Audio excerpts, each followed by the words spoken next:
¿Quieres aumentar tus ventas? Teje redes. ¿Quieres hacer escalar tu startup? Teje redes. ¿Quieres que tu equipo aumente su cobertura de mercado? Deben tejer redes. Soy Manuel Espinosa, fundador de Eje 1 Lab y líder B2B.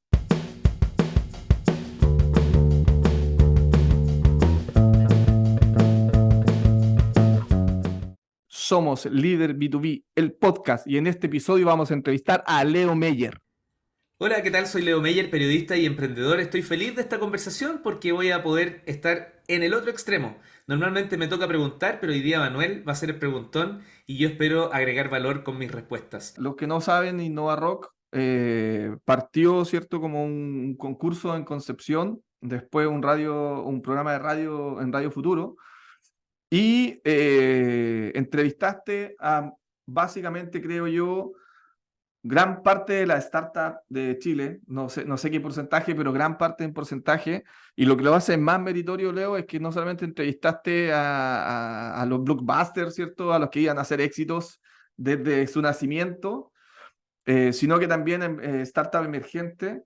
Un poco nos puedes contar esa experiencia de cómo fue entrevistar a startups tan variadas, digamos, y cómo ves tú que ellos manejaban, o si te dieron señales de cómo manejaban sus redes. Bueno, lo dijiste muy clarito. La verdad es que lo que partió como un juego se transformó en una empresa. Y yo te diría que eso es clave. O sea, uno puede tener alguna idea, un prediseño, unas rayas sobre la hoja en términos de un boceto, pero finalmente es la cancha donde se ve qué funciona y qué no.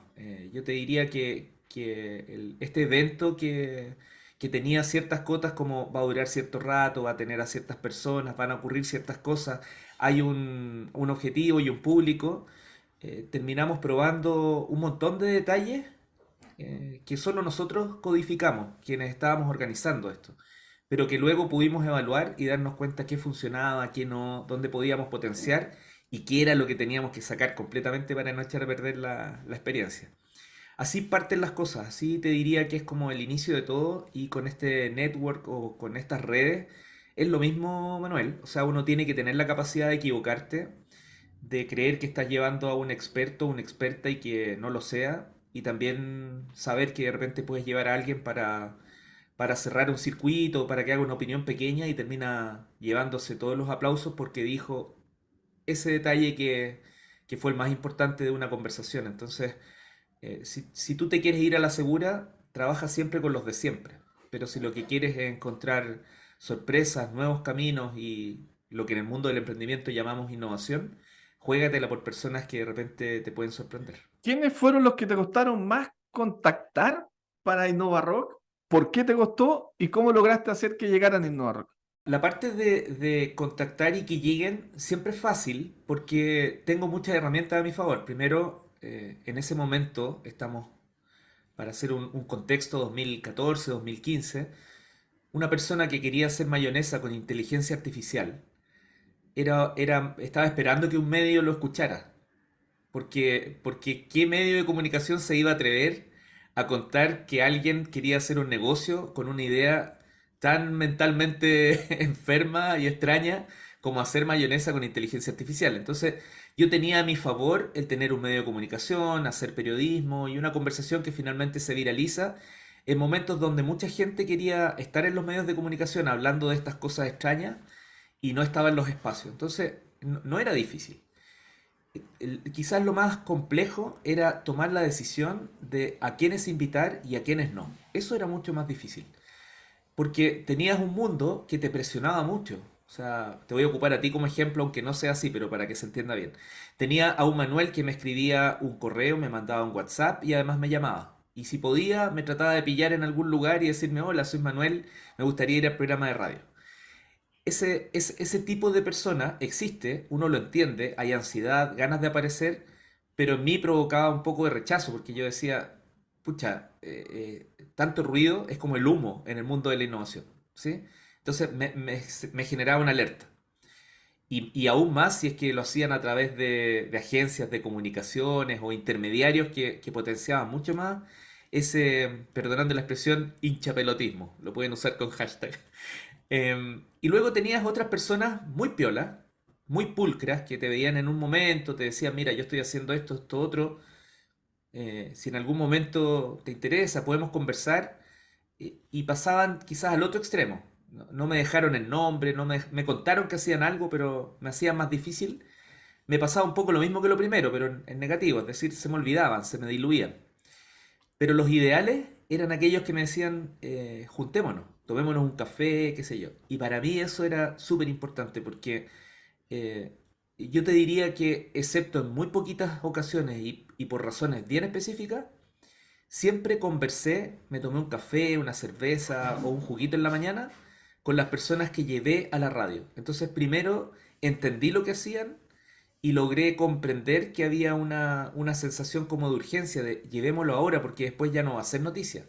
Ya lo van a ver invitado en otros lugares, o esperemos un rato, 6 meses, para que tenga un modelo de negocio un poquito más claro, para que no queme las naves de un medio de comunicación tan temprano donde no va a poder vender o capitalizar nada. Entonces me fui armando mi red a partir de la búsqueda de lo que estaba ocurriendo en las universidades, en las aceleradoras, en los primeros cafés o tipo, ¿cómo se llama estos lugares donde se va a trabajar, se hace network? Bueno, estos lugares donde arriendan oficinas, como los WeWork hoy día, pero en esos tiempos eran los Los primeros. coworking.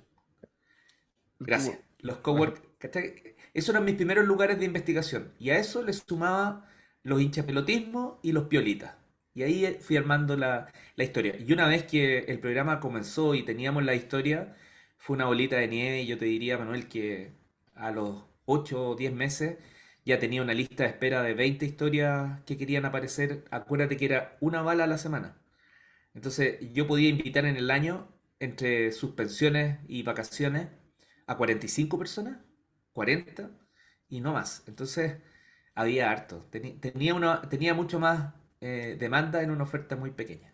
Creo que es súper importante a la hora de crear networking, ¿cierto? Porque también lo podemos ver del otro lado, ¿por cierto? Está tu experiencia, que era, ¿cierto? El asediado, ¿cierto? Aquel que todos querían llegar.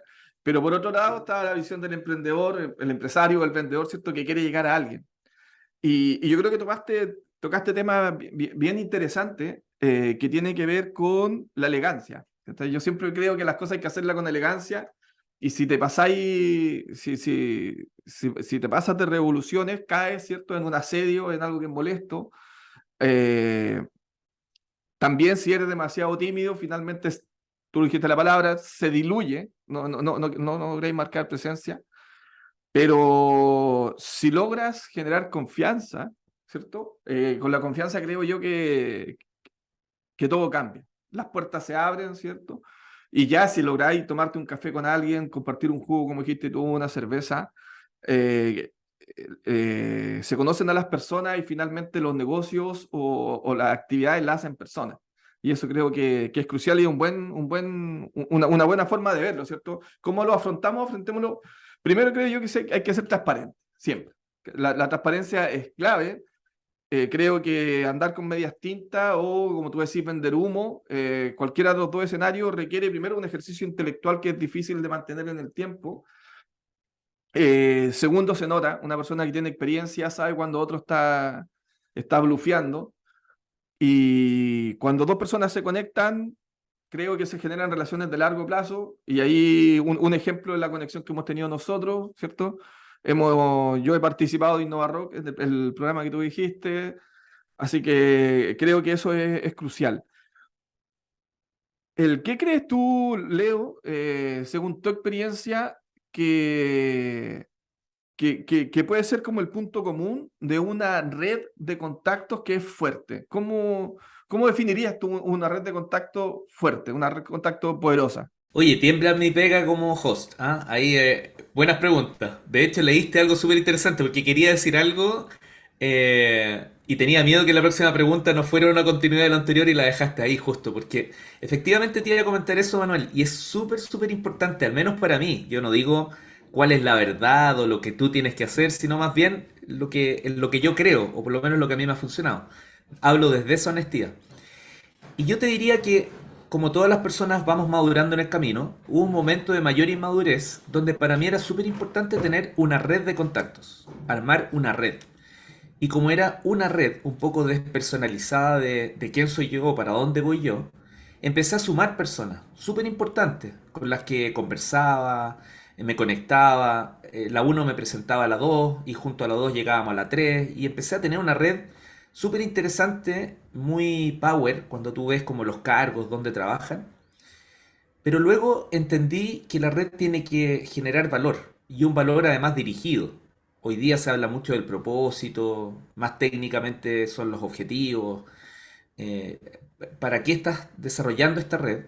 Y cuando tú pones ese elemento, cambia todo, porque muchas personas que forman parte de tu red, y no solo me refiero a una aplicación como LinkedIn, o a WhatsApp, sino que también de las personas que te van consumiendo tu tiempo, con las que te juntas, con las que privilegias conversar más, a veces, siendo muy buenas y muy power, hacen ruido en aquella red que tú quieres armar.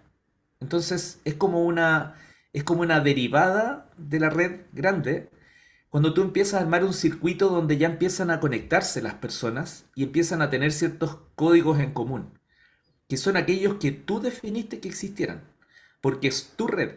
No sé si me sigues, es como está la red y luego armo mi red. Lo que yo no tengo claro es si tienes que pasar como en esa línea, es decir, primero hacer la red y luego tu red, o una persona con la madurez que yo no tuve al inicio podría empezar inmediatamente a armar su red, saltándose la red. Yo, si volviera para atrás, lo haría de la misma forma porque creo que dentro de la red existen esas personas que a lo mejor en lo que yo considero que es mi red no habría invitado, pero al tenerlos como más extenso voy encontrando personas que distintas o que no sé, que ni siquiera ellas sabían que sabían algo sobre un tema o que eran tenían una característica o una habilidad. Pero es súper difícil, y a eso quiero llegar, es muy complejo hacer esa separación y empezar a decir, mira, aquí hay un grupo con el cual yo quiero avanzar mucho más en tiempo, en conversaciones, en profundidad, en compartir desde un me gusta hasta conversar digitalmente, que no es lo mismo que ir a tomarse un café, y empezar a decirle que no a otras, que te caen súper bien, que a lo mejor conoces mucho más, pero que no están en esa sintonía. Es súper, súper difícil hacer esa distinción. Y es muy rudo, es muy difícil porque a veces no te entienden y a veces te dicen, oye, ¿quién te conociera cuando iba ya todo y ahora ni siquiera me llamáis? Entonces es complicado. Esa situación no es fácil, pero bueno, los que te conocen, ahí tienen una cuenta corriente, digamos, de afecto y transparencia que te juega a favor. Oye, Leo, mira, es bien importante lo que dijiste de la generación de valor, ¿vale? Creo que es muy, muy, muy importante, ¿cierto? Sobre todo cuando uno está ligado al tema de los negocios, ¿cierto? O quiere lograr desarrollar algo en que la otra persona se dé cuenta que uno genera valor. Y eso yo creo que es muy valioso y también cuando dijiste, digamos, cómo ir construyendo esta red, ¿cierto? Que en un principio fue una red más extensa, quiero llegar, un ideal de llegar prácticamente a todo y después fue como, oye, se está construyendo esta red en forma natural de aquellos donde se puede generar más valor y que los puntos se empiezan a conectar y en el momento en que se empiezan a conectar es cuando finalmente se empieza a lograr sinergia. Sinergia entre los mismos puntos que tú estás uniendo. Y ahí yo creo que es cuando se gana poder en las redes. ¿Vale? Porque o sea, hay un minuto, o sea, si tú puedes construir una red en la cual tú eres siempre por decirlo, un observador de la red finalmente, y en una posición de observador de una red, tú no tienes poder alguno, ¿vale? No hay poder. ¿Qué poder hay en estar observando un partido de fútbol? Más que pagar la entrada y comprar la camiseta. Pero cuando tú construiste una red y en esa red tú entraste a la cancha, ya tomáis una situación de poder que es la que te permite finalmente que esa red empiece a jugar a tu favor también. Dentro de tu red, Manuel, uno igual tiene dos niveles, creo yo. Tienes un nivel donde puedes ser un poco más oportunista y uno no se tiene que sentir mal por eso. Es decir, hay personas que te acercan a un objetivo específico, como una venta o algo similar. Pero también está el de oportunidad, que es distinto a oportunismo. O sea, ser oportunista es ir por un objetivo un poco más, ya, de algo que me conviene. pero la oportunidad que yo tengo con Manuel, por ejemplo, es de aprender. Y dentro de este círculo más cercano, igual tú estás en un nivel ni superior ni inferior, pero distinto, donde yo contigo o tú te marcas en mi red como una persona que me enseña o que yo aprendo de ti. Entonces, puedes tú no significarme una venta en la mirada oportunista, pero sí eres una persona que me abre la cabeza, que me hace pensar, que me conecta de una forma mucho más profunda. Entonces, dentro de ese circuito igual aparecen personas que de repente no tienen que ver con una red solamente de trabajo, pero que te aportan valor en términos de conocimiento. Totalmente, Leo, y creo que, y que va en sintonía con lo que decíais de generación de valor. Yo creo que la generación de valor pasa por distintos niveles, como decís tú, y hay gente en la cual uno está cerca porque te hace sentir relajado, porque te hace sentir bien, porque a veces dices las palabras que tú en ese minuto no quieres decir, ¿cachai? Porque te estáis coartando, pero estáis con él porque da esa opinión que tú no te permites dar, por lo que sea. Puede ser timidez, puede ser porque es políticamente incorrecto, ¿cachai? Entonces, creo que y eso es súper importante porque eso creo que es lo que permite a las personas ser genuinas. ¿Cachai? Porque si hubiese solamente un, un, un, una forma de atacar la situación, todos seríamos iguales. ¿Cachai? O sea, todos trataríamos de ser el weón inteligente, perfecto, que te va a generar un valor monetario. ¿Cachai? Pero eso nos llevaría a que fuéramos un ejército de personas iguales. En cambio, cuando nos damos cuenta que el valor que tiene, que puede aportar cada uno es de tu verdad, de quién eres tú, ¿cachai? Oye, ¿sabéis qué? La gente, primero yo entro con la gente porque se dan cuenta que soy empático, se dan cuenta que soy sincero, que soy transparente, que me gusta hacer ejercicio, ¿cachai? Y entonces y que la persona que le gusta hacer ejercicio transmite el ejercicio, a lo mejor la otra parte también quiere aprender a hacer ejercicio porque no tiene el tiempo o no tiene la pasión que tiene aquel que hace ejercicio y te va como capturando un poquito de él, pero no de un punto de vista extractivista, sino que queréis sacar algo y no dejar, sino que porque es una relación de personas. Entonces, encuentro que es súper potente lo que tú decís porque yo creo que cuando uno se da cuenta que ser genuino te abre puertas, todo se torna diferente. Incluso para uno le hace la vida más fácil. Ya entrando en el tema del rock, Andrés Calamaro tiene un disco que se llama Honestidad Brutal, que más allá de que no esté vinculado con el mundo del emprendimiento y la innovación per se, esa frase para mí es, la honestidad no tiene matices, tiene que ser brutal, o sea, tiene que ser tan dolorosa incluso como necesaria. La honestidad no, es como el sello de la libertad. Tú puedes tener muchos elementos que te hagan medianamente libre, pero la libertad más profunda, más allá del emprendimiento, la innovación de la vida, tiene que ver con una honestidad. Y para ser muy honesto, tenéis que tener un amor propio, no confundido con el ego, y una capacidad de creer en ti súper importante. Y en el vínculo con las redes, porque hasta aquí, si lo dejamos hasta aquí, es como Rocky, pues, tú contra el mundo. Pero en el vínculo con las redes, para seguir manteniéndote honesto, tienes que tener una característica que yo solamente en una mujer lo he leído de manera muy profunda y muy... que te llega, te cala los huesos, es de Gabriela Mistral cuando habla de la belleza de leer. Y dice que el acto de leer, las personas que leen, son personas que saben escuchar. Y escuchar es la clave de cualquier conversación, de cualquier red, de cualquier respeto, de cualquier aprendizaje. En general nosotros queremos ser los últimos que dicen, y tú ya lo dijiste, lo voy a reforzar nomás. El que dijo lo más inteligente, el que dijo la última palabra, el que sacó más risa. Uno siempre termina una entrevista y, oye, ¿cómo estuvo? ¿Te gustó? ¿Cachai? Como, evalúame. Siempre en el yoísmo. Y la verdad es que la conversación tiene que ver con que los dos lo hagan súper bien. El que pregunta y el que responde. Y el que respondió también de repente poder preguntar y el otro también puede responder. Esas son las conversaciones que sirven. El resto son como marcada de tarjeta nomás. Me quedo con la honestidad brutal y desde ahí voy a hacerte la pregunta que tenía antes, que tenía que ver con Diario Pyme y hacer un ejercicio de ficción, o no sé si de ficción, quizás de viaje en el tiempo, eh, siendo brutalmente honesto. ¿Cómo viviste cuando partiste con Diario Pyme? la creación de los contactos, la creación de las redes, empezar a hacer que haya crecido sin el poder que tenía a través de los medios de comunicación que tiene hoy día. ¿Cómo viste esa experiencia? Una persona que tenga perrito y vive en departamento me va a entender.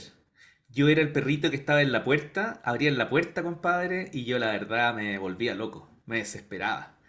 Era una cuestión, pero había un evento y yo iba con una mochila llena de tarjetas, saludaba a todo el mundo, no esperaba que me pidieran la tarjeta, la entregaba. Cada tarjeta que me entregaban era al Excel, le escribía, mantenía un contacto, lo trataba como si fuera un amigo. No, olvídate, era una locura. Para mí las redes eran todo. E insistía, insistía y trataba de vender. No miraba quién era, qué hacía. De verdad, estamos hablando de 24, 23 años. Por lo tanto, tampoco tenía como, no me había fogueado mucho, no pasé como empleado. Entonces, era una locura, pues se me abrió el mundo. Es como pasar del colegio a la universidad, pero por 10. Entonces, pasé al mercado, ¿cachai? Entonces, mi apertura era total. Mi vida estaba, todo mi tiempo estaba entregado a la gente. Y la gente era cualquiera. Todos me servían. Todas las micros me eran útiles. Así que fue un vértigo, agotador. Yo creo que era la pulga y una molestia para el mercado. Yo creo que ahí viene Diario Pyme, no era Leo Meyer. Ahí viene con el micrófono que decía Diario Pyme, creyéndome el cuento, la polera. No, una locura, una locura. Oye, Leo, y viendo, ¿cierto? Toda esta intensidad que tenía, y aparte que emprendimiento, joven, ¿cierto? Inicios del mundo digital. Claro que no, yo creo que no había otro camino, digamos, más que ir a tope, ¿cierto? Con el acelerador a tope. Pero ¿en qué momento tú te diste cuenta de que las acciones que tú estabas haciendo empezaron a funcionar? En el momento en que me encuentro con mi profesor guía, como contexto, Diario Pyme, este primer proyecto, es la evolución de mi tesis para salir de mi carrera de periodismo. Las tesis generalmente quedaban guardadas en la universidad, ahí en un estante o como se vea, y yo quería hacer de eso algo más grande, porque no puede ser que trabaje 6 meses para un proyecto que finalmente consigue una nota. Es como, ¿para qué? Hagamos algo de verdad. Entonces yo me planteé la tesis como el inicio de mi empresa. Bueno, me encontré 5 años después de la tesis, de salir al mercado con esta locura como perrito de salir rápido a la calle. Me pregunta cómo te ha ido.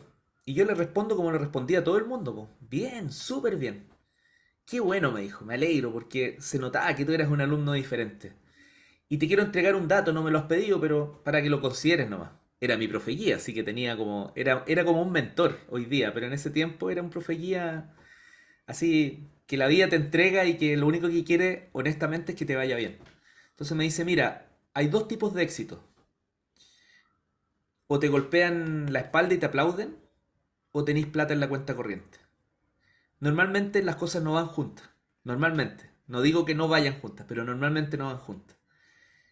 Y los dos éxitos son válidos, pero define cuál es el que tú quieres.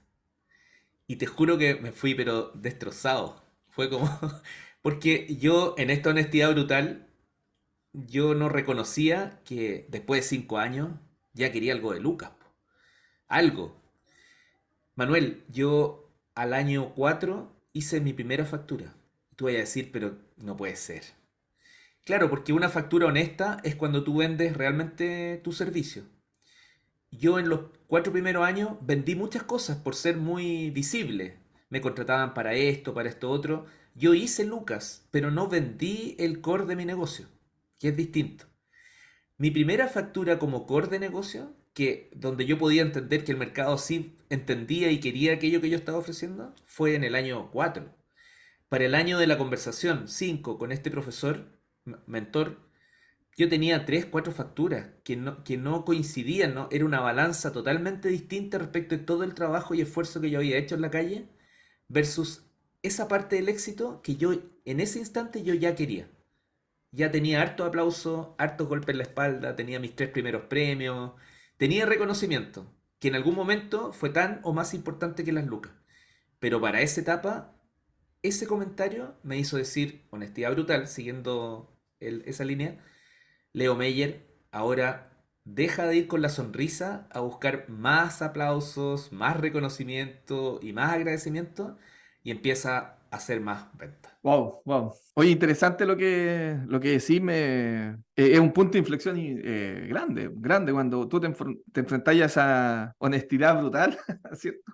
A ese momento que te hace colocar todo en la balanza, ¿cierto? Y donde el ego también se tiene que dejar de lado y la realidad es la realidad. ¿Cómo afrontaste esa realidad de ahí, desde ese momento para adelante? Fue Power, pues porque lo primero que salió de la ecuación fue Leo Meyer. O sea, yo tenía que ser capaz de vender, pero no de figurar. Mientras más figuraba, castigaba la venta. Porque cuando figuras, eres visto por el mercado como el cheerleader de tu empresa, po, como el promotor, llámalo como sea.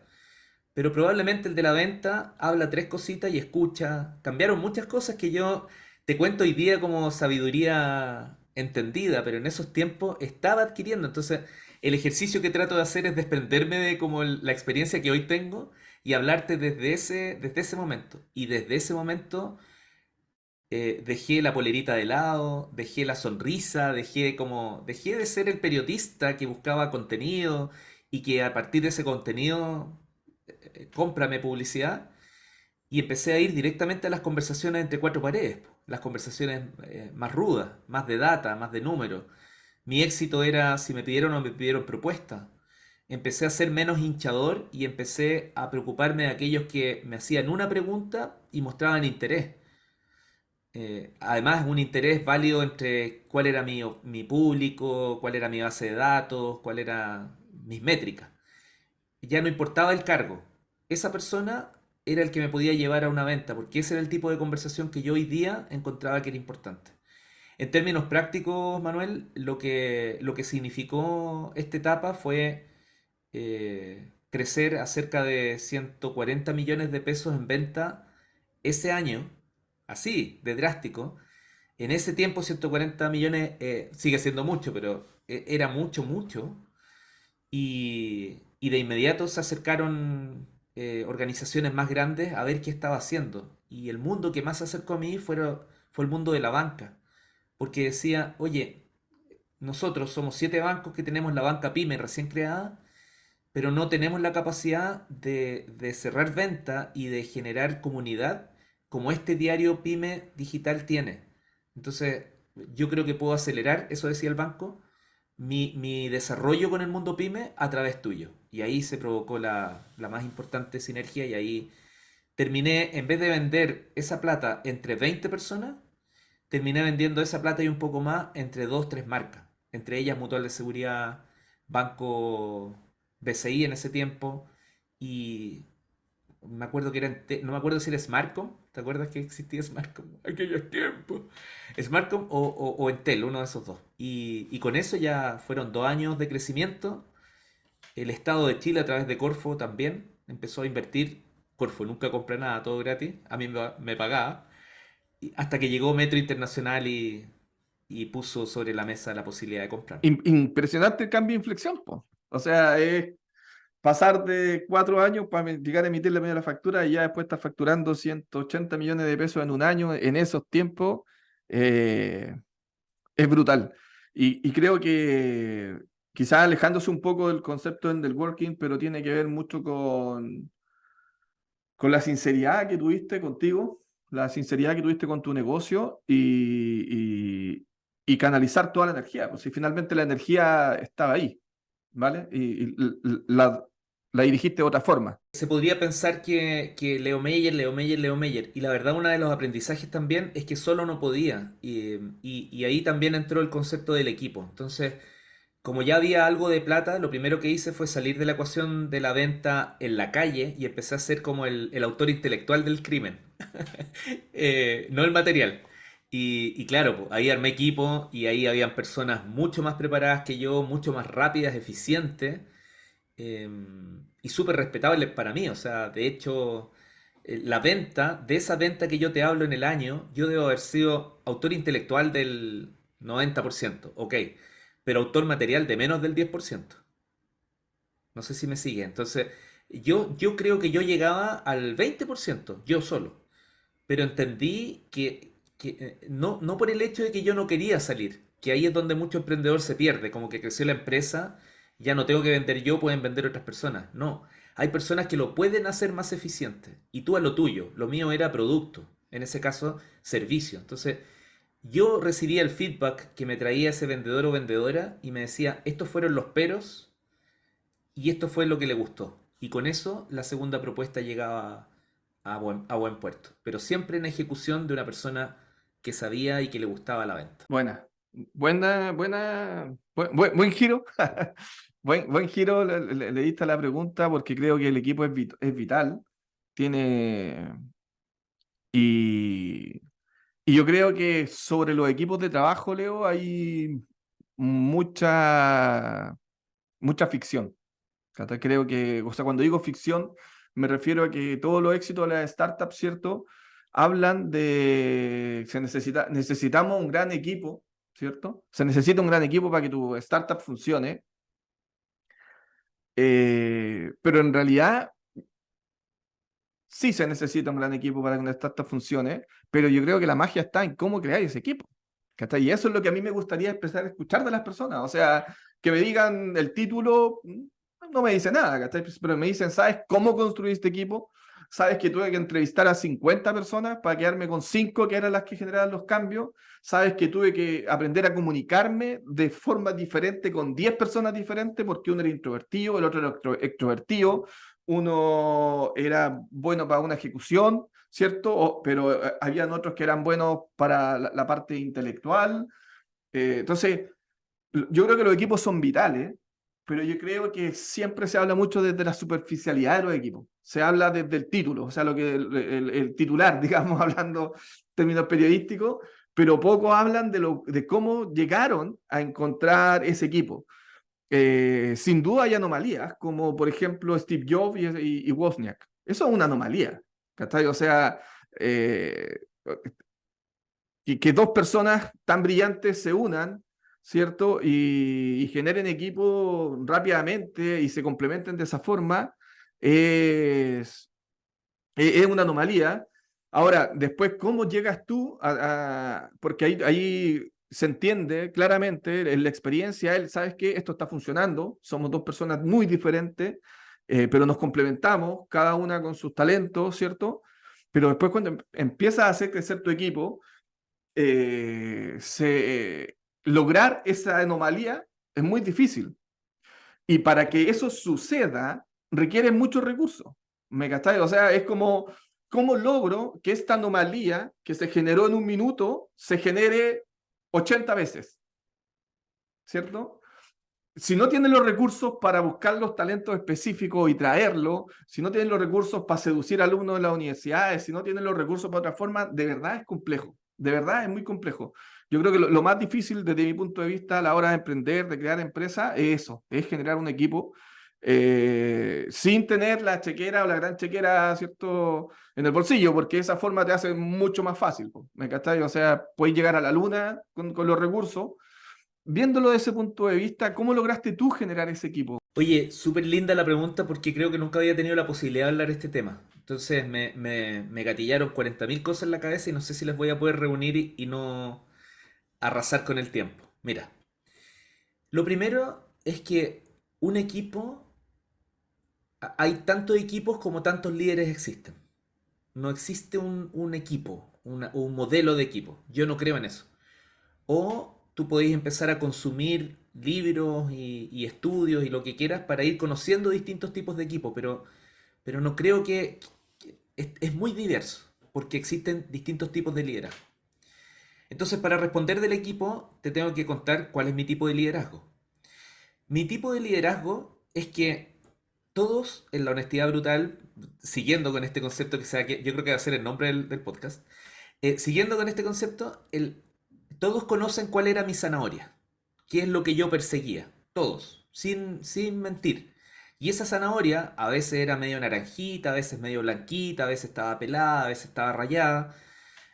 Con esto te quiero decir que mi foco tenía que ver con contenidos, con el tema de las pymes, pero había meses en los que perseguía venta, habían otros meses en los que perseguíamos buenos contenidos, pegarle a la competencia, o sea, tenía matices, no era uno que estaba así clavado en el techo, en una pared y todos seguíamos, no, como que sabía leer, había flexibilidad. Eso definía que yo era un líder flexible en los sentidos de pensamiento. Y eso para un tipo de persona es súper complicado porque te confunden y dicen, ay, un día va a querer esto y otro día esto otro. A mí no me gusta esta gente. Entonces, inmediatamente la gente que buscaba un líder así como que moría con las botas puestas no era parte de mi equipo. Porque yo no tenía ese liderazgo, ¿me entiendes? Siempre fui flexible al mercado. ¿Ya? Estaba disponible para hacer cambios si era necesario. No, yo no llegaba con mi discurso, esta es mi forma, esta es mi venta, esta es mi empresa. La respeto, no estoy diciendo que no, te estoy diciendo que no era mi tipo de liderazgo. Soy blandengue, un líder medio emocional, si querés, me da lo mismo. Mi lado femenino, no me importa, pero así soy. Entonces, ya hay personas que no cuajaban conmigo dentro de un equipo. ¿Ya? Listo.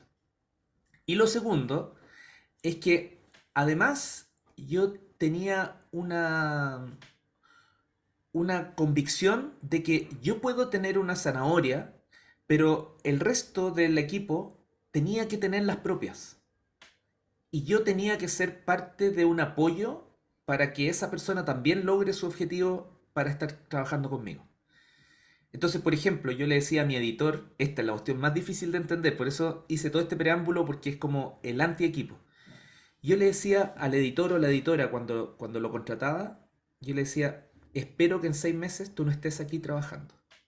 Entonces me miraban como, decía, tú te vas a formar aquí, vas a entender lo que son las pymes, la economía mirada desde la microeconomía, la comprensión de lo que es el mundo pyme, pero yo quiero que tú seas el editor de economía del Mercurio, del Diario Financiero, y que lleves este mundo a los medios más grandes. Aquí mi techo siempre va a ser pequeño, porque yo como líder decidí que mi empresa tiene un techo. Y ya te puedo explicar en otra pregunta si lo quieres, eso de los tamaños, hasta dónde crecer. Pero ese empleado que trabajaba conmigo, mi mayor muestra de felicidad para mí y ojalá para ellos, es que fuera un trampolín para llegar a un lugar donde no hubiese llegado si no se mostraba. Yo siempre dije, yo soy el intermediario para que tú brilles en otro lugar o te armes como empresa. Pero si tú te quedas aquí trabajando conmigo, significa que yo también me estoy quedando pegado. ¿Me sigue? Es como, úsame, y yo feliz de eso, pero ¿qué quieres? ¿Que te conozcan en el Banco Interamericano del Desarrollo y que vean tu potencial para escribir buenas notas, investigar? Escribamos harto del Banco Interamericano del Desarrollo, entrevistémoslo, juntemos las lucas y te voy a mandar al seminario que tienen para allá. Pero quiero que estés trabajando allá, ojalá en el mes número 7 porque yo también gano, porque mi red empieza a llegar a otros lugares. Entonces yo te empodero, te doy todo lo que tengo. Claro, había que cumplir con las cosas básicas, pues escribir la nota igual del banco más pequeño o del... ¿Me entendí? O sea, había que hacer la pega, coordinar el trabajo de otras personas. Pero ese era mi segundo sello como líder. Era como, yo quiero que llegues más allá de lo que yo te puedo dar, que superes este espacio. No te quiero encerrar en mi lugar. Y eso fue clave, pues, porque también la gente cuando quería certeza, no tenía otros objetivos más allá o no los tenía tan claros, también se empezaba a sentir molesto al mes número 6 cuando yo le decía, bueno, y esta nota es la misma que escribiste hace 5 meses atrás, po. La misma fuente, el mismo estilo, el mismo concepto, te quedaste rayando el disco. Y me sorprendiste. Me sorprendiste. Yo creo que lo que tú estabas haciendo, sin duda era un liderazgo diferente. Imagínate 20 años atrás, pero sobre todo, yo creo que la gente cuando de verdad comprende el escenario en el que está, es cuando empieza a jugar con el tiempo. ¿Ya? Es cuando tú tenés dominio del tiempo. Porque una persona, una estructura o sea, un manejo del tiempo normal, en una administración normal, a lo mejor sería, te voy a contratar y vaya a estar 20 años atrás vaya a estar 5 años acá y te vaya a cambiar, vaya a estar 4 años acá y te va a cambiar, ¿cierto? Pero eso es una administración del tiempo normal. Pero si tú empezás a jugar con el tiempo y cuando contratáis a alguien decís, no, yo creo que tú vayas a estar 6 meses, o yo quiero que estés 6 meses acá, es como dominar la pelota, ¿me cacháis? Porque eso implica muchas cosas por detrás. O sea, implica la capacidad de aprendizaje que tiene que tener tu compañía. La capacidad de recontratar gente cada 6 meses, pero no viéndolo desde el punto de vista de, oye, ¿sabéis que tenía una alta rotación? No, mi modelo es así. Mi modelo implica que estén en constante aprendizaje. Yo quiero a gente hambrienta. ¿Cachai? Quiero gente hambrienta y el hambre le va a durar 6 meses y cumplo dos objetivos. Una, que la gente esté jugando a tope siempre. Y segundo, me voy construyendo una red. ¿Cierto? Estoy tejiendo una red. Entonces, bueno, es brillante cuando la gente domina el tiempo, es brutal. O sea, marca una gran diferencia.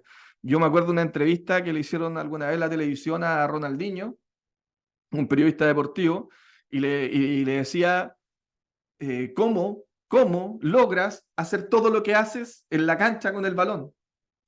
Y el tipo, lo que dice, yo lo encontré que solamente lo puede decir un genio, que dice, lo que pasa es que yo a los demás los veo todo más lento. ¿Cachai? O sea, desde la perspectiva de periodista deportivo, tú lo veías una genialidad, pero tú lo veías a la misma velocidad. El tipo lo veía diferente nomás. ¿Cómo se gestó el proceso de Diario Pyme para tener el éxito que tuviste? Ahí tú cuéntale a los demás cómo fue el éxito, con qué empresa fue el éxito, cómo viste ese proceso y cómo llegaste a él. A ver, para mí todas las cosas son el resultado de un proceso. Aquí me voy a poner bielcista. Todo en la vida, más allá del emprendimiento. Cualquier cosa es el resultado de lo que hiciste para lograr eso. Y además yo no creo mucho en la injusticia. Yo creo que uno de repente hace cosas creyendo que las está haciendo bien, no las hace tan bien y tiene un resultado distinto. Pero no es que la vida fue injusta contigo. Eh, Aquí ya en el mundo de las creencias personales. ¿Por qué digo esto? Porque yo hice las cosas con excelencia, que para mí es como una palabra súper importante en mis valores. La excelencia es que cualquier cosa que haga, incluso esta entrevista, es poner todo lo que yo tengo a disposición para que sea la mejor.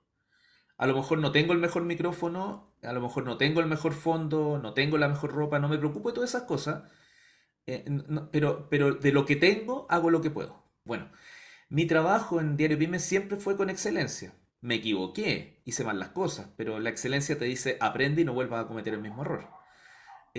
Ya, como ese fue el resultado, para mí fue una naturalidad, es el producto de hacer bien las cosas que llegue a una empresa excelente.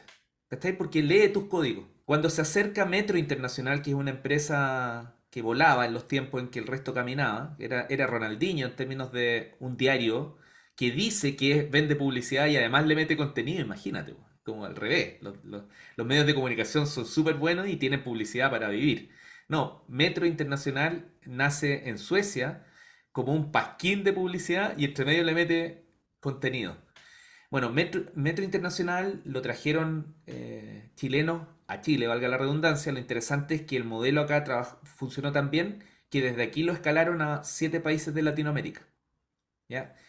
Y funcionaba básicamente como el diario que te entregan gratuitamente al entrar y salir del metro. Bueno, esa empresa se interesó en cómo yo había hecho con un sitio web y un contenido light, un modelo de negocio súper interesante donde economía en el grupo Metro internacional, a nivel internacional, no tenía mucha diferencia, era como el primo pobre o sea, si por ejemplo hablábamos voy a hacer un ejemplo local, si los grandes diarios hablaban de los grandes grupos económicos y también empresas como tradicionales como Uber hoy día, eh, eh, Metro o su diario Publimetro hablaba lo mismo pero más pequeñito, pero no era capaz de ir a buscar la noticia como más microeconomía que no iba a aparecer en los grandes diarios, ¿se entiende? Ya, dijeron, mira, aquí Leo trae un valor agregado en términos de contenido, un modelo que funciona y además viene con la parte digital en los momentos en que Metro ya veía que su diario iba a empezar a ser amenazado en lo físico por el mundo de Internet. Entonces ellos vieron que ganaban por todos lados. Me gusta Leo como líder, lo quiero adentro, yo soy flexible igual que él. Tiene un equipo súper interesante que no está está armado con esto volátil que él trae como modelo. Por lo tanto, no va a ser difícil que mis periodistas se adapten a su trabajo y él lo reciba. Eh, Viene con venta, que es súper importante en ese tiempo, estamos hablando del año 2009. Para el año 2009 tener ventas por internet era tema, era algo interesante, ventas reales. Y lo único que nos queda por dilucidar, esto sin hablar conmigo, esta fue la conversa que yo le hice, la misma pregunta que tú me haces a mí, se la hice a la gente de Metro. ¿Por qué decidiste? ¿Por qué me tocaste la puerta? Lo único que nos queda por dilucidar es si Leo es suficientemente ciego para no ver el tremendo producto que tiene en sus manos y estaría dispuesto a venderlo. O sea, eso no lo sabemos, pero solo lo vamos a ver conversando con él. Y mandan a un emisario local a conversar conmigo, a una reunión. Y ahí empieza. Y a la tercera reunión, que fue en la oficina de Publimetro con el gerente general, representando la visión desde afuera, sin rodeos, Manuel, sin agüita, sin nada, me dice, te queremos comprar. ¿Hay disposición más allá del precio, las condiciones? ¿Hay disposición? Y yo no me demoré ni un segundo. Le dije, lo mismo que, ¿te acuerdas que yo te contaba que ojalá mi editor a 6 meses saliera? Yo decía, para mí el mayor premio de la vida es que este diario tenga vida en otro lugar donde va a crecer, para explotar. Y yo además me voy a preocupar de atender una de las 7 u 8 ideas que en este camino con Diario Pyme he tenido, pero por ser foco y ser fiel a este proyecto, no las he podido trabajar. Así que feliz, eh, conversemos de Lucas, ¿no? Wow. Oye, tremendo momento, ¿ah? Tremendo momento que se vive ahí. Me imagino en el momento en que, cierto, que tenéis que dejar partir al emprendimiento. Oye, Leo, ahora tengo una pregunta diferente. Tu equipo de trabajo está postulando, ¿cierto?, para ir a Marte en una colonización para poder mantener la civilización humana. ¿Cuál sería el pitch de 30 segundos que darías tú para que tu equipo sea el ganador de ese proceso y sea el que vaya a continuar con la civilización humana en Marte? Mirando todos al equipo les diría, si alguna vez, con total honestidad, sintieron agradecimiento por el espacio que yo hice, la forma, por mi liderazgo, por todo lo que ustedes han recibido de mi parte a través de la empresa, si alguna vez ocurrió eso, llegó el momento en que me tienen que pagar. Siempre les dije que nunca les iba a cobrar. No importa, prefiero quedar de mentiroso, pero quiero que en este instante se mentalicen porque el regalo más importante que yo podría recibir de la vida tiene que ver con que al menos uno de nosotros logre llegar a Marte. Encerrémonos a trabajar todo el tiempo que sea necesario, sin dormir, como sea. Elaboremos todas las estrategias necesarias, pero en 30 días más, uno de nosotros, sí o sí, va a estar en Marte. Si soy yo o es uno de ustedes, me da lo mismo quién, pero uno de nosotros va a poner una banderita en Marte de aquí a 30 días más. Gracias, Leo. Esto fue el podcast Líder B2B con Leo Meyer y una honestidad brutal.